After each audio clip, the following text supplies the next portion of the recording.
Ouais, à Gosier, ils ont tellement la classe que même les arbustes, la verdure, ils leur donnent un style. C'est incroyable. C'est vraiment ce qu'on pourrait appeler une commune classe. Oui, c'est une jeune fille, une jeune femme qui me fait part d'une certaine histoire sentimentale, expérience de vie qu'elle a eue il n'y a pas si longtemps avec, avec un mec super bien, mais c'est une histoire qui sort de l'ordinaire, une histoire hors du commun. Voici le pourquoi et le comment. Démonstration. Alors, ils se connaissaient depuis un bon bout de temps et au fur et à mesure, donc ils se voyaient assez souvent, disons, grâce au hasard essentiellement, sans se donner rendez-vous. Et au fur et à mesure de différentes rencontres, à chaque fois qu'ils se croisaient, petit à petit, ils ont lié une certaine amitié. Et puis, probablement, à travers cette amitié-là, certains sentiments amoureux sont nés. En tout cas, on sentait bien qu'entre eux, il y avait quand même un grand respect et une certaine attirance qui était plus ou moins flagrante à vue d'œil. One. Et l'histoire aurait pu s'en tenir là.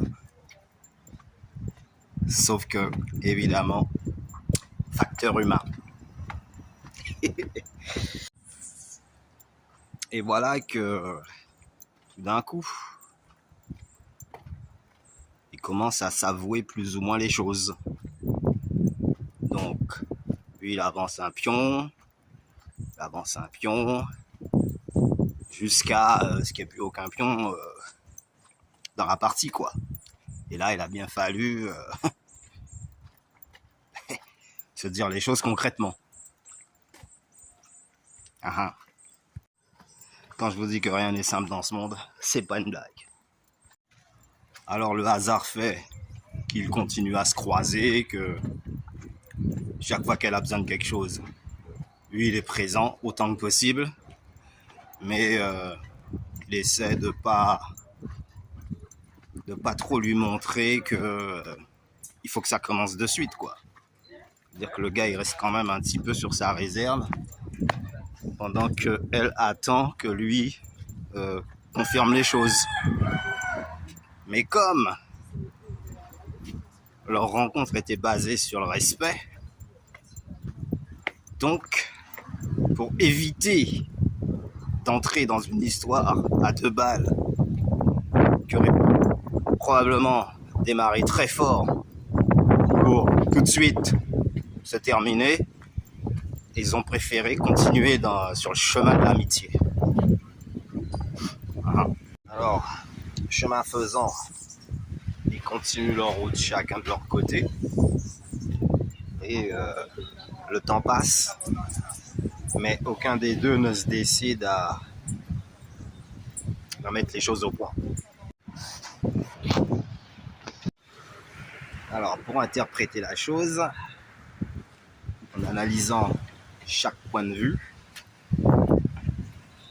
on pourrait dire que peut-être ils se sont ratés, ou alors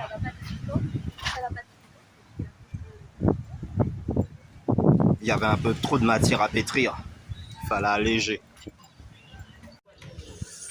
Alors, qu'est-ce qui ferait que deux personnes bien rencontrées, du fait que tous les deux soient d'accord à entamer une relation, et qu'au point zéro, c'est-à-dire juste au moment où tout aurait pu se faire, ils étaient à 1 millimètre de commencer une histoire, et à ce moment-là, ce sont les deux qu'on préférait s'en tenir là. Et donc la question c'est comment et pourquoi. Very funny. On peut faire une extrapolation. Donc tu vas à l'îlet, tu es un bon nageur, tu plonges. Au bout d'une centaine de mètres, tu bois 2-3 tasses, ça te décourage. Tu sais que la ligne de départ est plus proche que la ligne d'arrivée. Vu que tu es à moitié étouffé, tu préfères revenir sur tes pas. Parce que tu te dis que si jamais tu continues et que tu bois encore 2 ou 3 tasses, là ça risque d'être sérieux. Tu risques de te trouver carrément bloqué au milieu, sans pouvoir ni avancer ni revenir. Donc, je pense que ça doit être le gars. Donc le gars, quand il a senti qu'à un moment donné, ça aurait pu, et ils en étaient conscients tous les deux, à tous les coups, ça allait devenir une histoire sérieuse, qui lui aurait pu peut-être les amener jusqu'au mariage, hein, va savoir, en tout cas, vie de famille, c'est-à-dire enfant, maison, tout. Et ouais, il a dû se passer quelque chose dans sa tête. Et globalement, je pense pas que ce gars-là, il en avait une autre. Il envisageait un autre genre de vie. C'est juste que la raison l'a emporté sur le cœur. Et on dira souvent que le cœur a ces raisons que la raison elle-même ignore. C'est-à-dire que l'amour peut te déstabiliser ou alors te remettre sur les rails. Et comme c'est un mec qui est déjà sur les rails, il s'est dit, vu sa vitesse de trajectoire, si jamais il y a un hic en chemin, c'est foutu, c'est le capotage. Donc, au lieu de gâcher une amitié, au lieu de se dire, je vais me lancer, sauf que le risque, c'est que tout foire, et donc, il va perdre la considération de la fille, l'amitié, plus il va se sentir coupable de l'avoir fichu dans un bordel, en tout cas, de ne pas avoir réalisé ses rêves. Et ben le gars, il va se dire, ok, j'ai fait 100 mètres, j'ai bu 2-3 tasses. Personnellement, je préfère revenir en arrière et mettre mes pieds à terre. Voilà. C'est simple. Alors, ça ne veut pas dire qu'il a trouvé des défauts sur sa compagne, hein. Pas du tout. C'est soit tu gardes l'amitié et que tout reste nickelback, soit tu te lances. Mais quand tu te lances, si jamais ça devient sérieux du premier coup, tu ne peux plus revenir en arrière. Et si c'est la galère qui s'annonce à ce moment-là, que le canot il commence à prendre de l'eau alors que tu es arrivé au milieu de l'océan, toi tu sais nager, mais ceux qui t'accompagnent non. Et c'est pour la simple et unique raison qu'à mon avis, hein, ce gars-là il a dû se dire je préfère encore garder son amitié si vraiment on est fait l'un pour l'autre, hein, de toute façon. Ce qui doit arriver arrivera. C'est l'instant présent où on se dit que demain ne viendra jamais et que hier est déjà loin.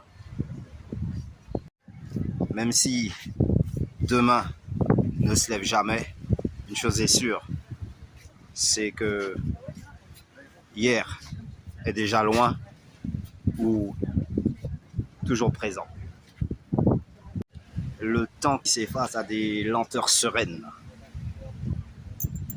Lorsque le soleil rouge illumine la plaine.